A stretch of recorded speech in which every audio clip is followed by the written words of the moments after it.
Hello बच्चों, let's read the question. Question says one ticket is selected at random from 50 tickets, number 0, 0, 01, 02, dot dot dot 49.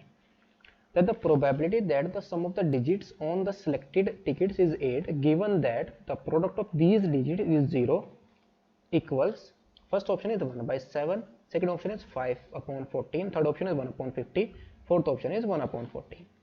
So इस question को solve करने के लिए जो की कॉन्सेप्ट हम यूज करेंगे, की कॉन्सेप्ट है, यहाँ पर हम कंडीशनल प्रोबेबिलिटी का फॉर्मूला यूज करेंगे, यानी कि probability of A when B has been given, that is B has been occurred, तो इसकी प्रोबेबिलिटी हमारे पास क्या होती है, probability of A intersection B upon में probability of B.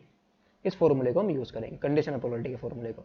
So let कर लेंगे यहाँ पर जो इवेंट ए है वो क्या है, event that the sum of the digit, the sum of the digit on selected ticket is 8। तो ये हमारा क्या आएगा, ये जो स्पेस बनेगा हमारा कौन कौन सा आ जाएगा, सम ऑफ द डिजिट जिसका 8 आएगा, 08, 17, 26, 35, 44, ये हमारे डिजिट्स आएंगे यानी कि जिनका सम हमें कितना मिला है, इनका 8 मिला है, 8 प्लस 0 8 मिलेगा, 7 प्लस 1 तब भी 8 मिलेगा, तो ये हमारी इवेंट ए है। सो यहाँ पर टोटल केस हमारे कितने हैं, 5 है, यानी कि एन ऑफ ए हमारे पास कितना आया, 5 आ गया। सो प्रोबेबिलिटी ऑफ ए हमारे पास कितनी आ जाएगी, तो this implies probability of A is equal to, ये भी प्रोबेबिलिटी ऑफ ए ना फाइंड आउट करके दूसरी इवेंट हम ले लेंगे, यहाँ से दूसरी इवेंट हम क्या ले लेंगे, event B. Now event B हम यहाँ पर क्या ले रहे हैं, event that product of its digit is zero.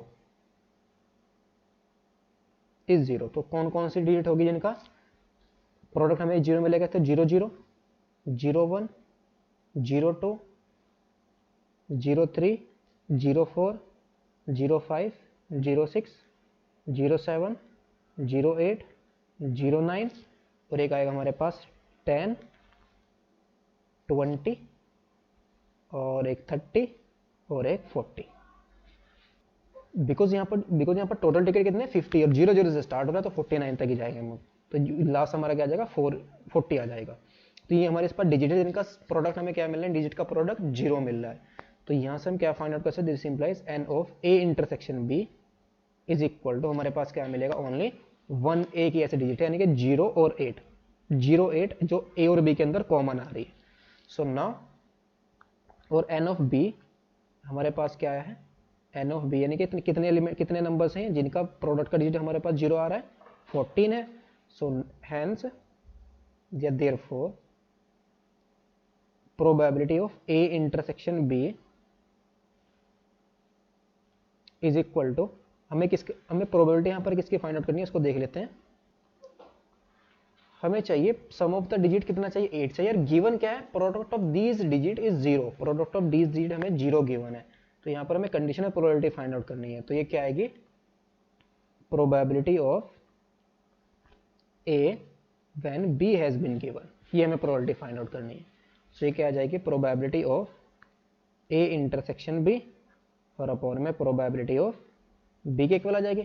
यहाँ पर टोटल आउटकम हमारे पास कितने हैं, टोटल तो 50 टिकट्स है हमारे पास, तो टोटल से टोटल हमारा डिवाइड हो जाएगा दोनों के नीचे से, तो हमारे पास सिर्फ क्या बचेगा, N of A intersection B बचेगा, ऊपर अपॉन में एन ऑफ बी आ जाएगा, because total number of ticket हमारे पास 50 है। तो जो हमारी प्रोबेबिलिटी होती है क्या होती है, फेवरेबल अपॉन टोटल, जो हमारे पास टोटल यहाँ पर भी टोटल आएगा इसके नीचे, और इसके एन ऑफ बी के नीचे भी हमारे क्या आएगा, टोटल आएगा आउटकम, तो कैंसिल आउट हो जाएगा। तो हमारे पास सिर्फ क्या बचेगा, N of A intersection B upon N of B बचेगा। तो N of A intersection B हमारा कितना है, 1 है, और एन ऑफ बी हमारा कितना है, 14 है। तो ये हमारी क्या आ गई, probability of A when B has been given. So इसका आंसर हमारा कौन सा करेक्ट होगा, यहाँ पर option number 4 is the correct option. Hope you understood it well, best of luck, thank you.